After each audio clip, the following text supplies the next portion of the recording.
Here we are in late 1974, Phnom Penh, Cambodia. This was an eerie place. When we landed there, got out of the airplane, and everything was sandbagged around there. And there was evidence of shells landing on the ramp by the splatter of the shrapnel from the things. And got into a taxi and went into town, or a crew bus actually. And the road had also been zeroed in. And occasionally the Khmer Rouge would chuck a rocket or artillery round in and hit that road, so that people on bicycles and families were killed in the process. Once into town, came to an apartment building. It was fairly tall, I think 6 floors, but you did not want to ride the elevator up because the electricity situation in Cambodia, in Phnom Penh, was sporadic. So you took the stairs up to the 4th floor. And the stairs in the Asian hotel were not like the ones in American hotels, where the tread on the steps was wider. These were kind of, you tiptoed up the stairs. Once up to the 4th floor, their apartments were really nice. The only thing that was in great despair was water. And the only place you had water to bathe, brush your teeth, or whatever was out of the toilet tank in the top. Now that's not polluted, and everybody wants to say, oh, why did you use the water out of that? Well, it was the only place that there was water. However, this water was not potable. Do not swallow it, or you're going to have a terrible diarrhea problem. And, but it was good for that, and you could take yourself more or less of a sponge bath or a washcloth bath. But this apartment also had a balcony. A balcony was really nice because it faced the Mekong River. And on our side of the Mekong River were the Loyalist troops. And on the other side was the Khmer Rouge. And the Khmer Rouge in the evenings would start firing across the river bank into the Loyalist area, and they'd fire back. And it was kind of a fireworks show, because our tracers were red and the enemy tracers were green. And you could see this fireworks show go on till about 10, 11 o'clock at night, until they got tired.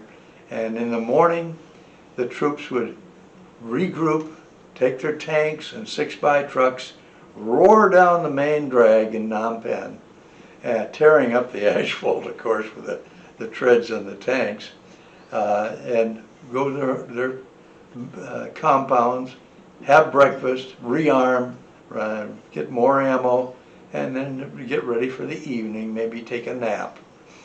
But living there was kind of chaotic. It was, the political situation was eerie. Lon Nol was the leader of the Khmer Rouge. Lon Nol was on our side. Pol Pot was the leader of the Khmer Rouge. And the Khmer Rouge really weren't politically orientated. They were more terrorists than anything else.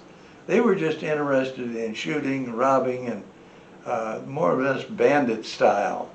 Although they had somewhat uniforms, not much, but most of the time they were just armed with an AK-47 or other weapons of destruction. This area was eerie in its respect. The local market, where you go down and get fresh fruit and things like that, was also zeroed in by the Khmer Rouge, and occasionally they'd chuck an artillery round in to that area and kill women and children that were out trying to get some food. Flying was the only transportation between towns, or the only way they could resupply towns in Cambodia, because all the roads were controlled by the Khmer Rouge. So our job was to take everything that was edible, usable, and passengers to the various towns and distribute it. There was an organization called the Pig Pilots Association, because an awful lot of the times we flew live pigs, and that was also very corrosive to the aircraft aluminum, because these poor pigs in gunny sacks with only their snouts sticking out would of course urinate, and pig urine eats aluminum. So many of the aircraft had belly sections pop riveted on with beer can sheet metal.